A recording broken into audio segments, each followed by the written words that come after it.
Welcome back to Yashahime Half Demon Princess Anime Review, episode number 4. This is reviewing the 5th episode of the series, called The Charmer of the Red Bone Palace. Yep. This one kind of continues what happened last week. It kind of felt as if this one seems like they were missing some stuff here.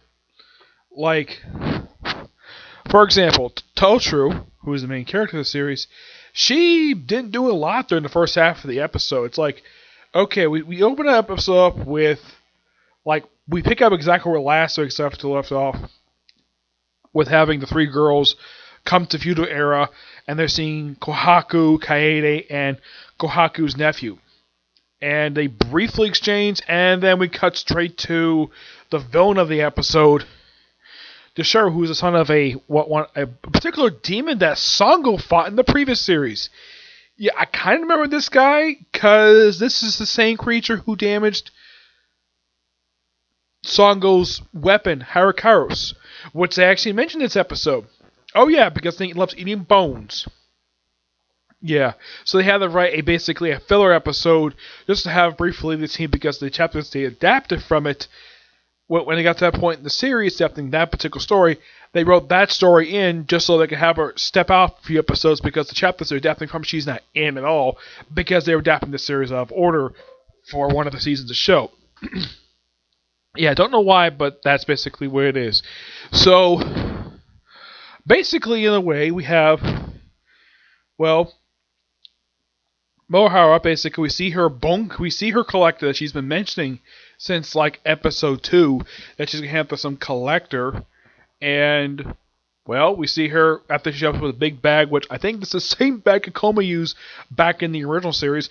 Isn't it Kagome is actually brought up a couple times this episode, which that's quite interesting to say the least. Yeah, viewers know that Mohara is the daughter of Kagome Inuyasha, though, oddly enough, the stuff with Inuyasha barely mentioned at all. Though, here's an odd question, though.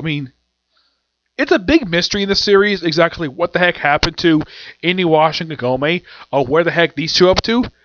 And I have also asked, now, Moroku, he does make a brief appearance in the episode. Yes, Moroku. Except he doesn't speak.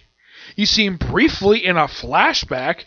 Yes, Moroku apparently briefly appeared in a flashback, which apparently took place like a year prior to the events of the present stuff for the feudal era stuff.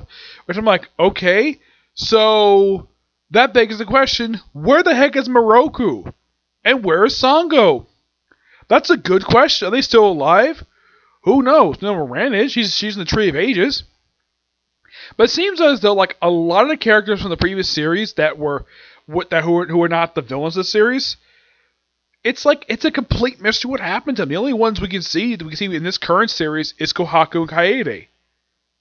And of course, Miyoga, who finally makes an appearance in this series, which I'm glad he does in episode 5, which that kind of does make sense because Tim Wilder played in the original series, so there's that. So they're tasked by the Demon Corps to hunt for this bone collector.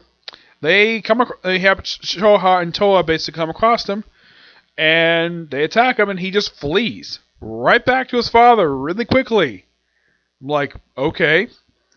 And then, like, right after that, Mohara basically has to go hunt down the demon collector, and they just have to come across him at his palace. I'm like, okay. And they go in, and of course, they meet Miyoga for the first time. Miyoga meets the girls, the other two. They're like, oh, you're the daughters of Lord Yashahime? I would have liked it if they would have, bothered to, like, explain, like, okay, maybe they could have a better conversation here. Okay, they don't. So they confront the guy, and he just happily waiting for them. I'm like, okay. And he's like, he's being very polite about it.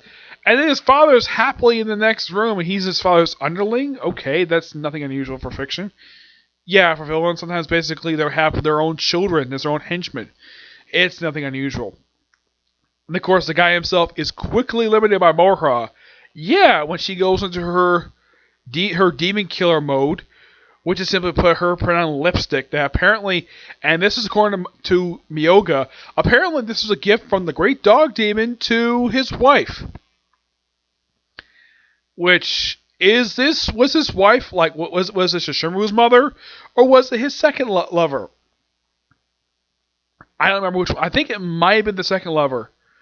Yeah, it might have been because I think, from what I remember, I think that Iniwasha had this previously. Somehow Motorhawk got it. That'd be something basically answering this series. And then after she takes the guy, she's like knocked unconscious, and it takes Setsuna and Toa to finally defeat the one of the great perils. And apparently, that the guy who's in charge of all the four perils is the guy the Tree of Ages basically was tasked to kill. And also confront their father, Yashahime, a man they've never met before at all. Nope.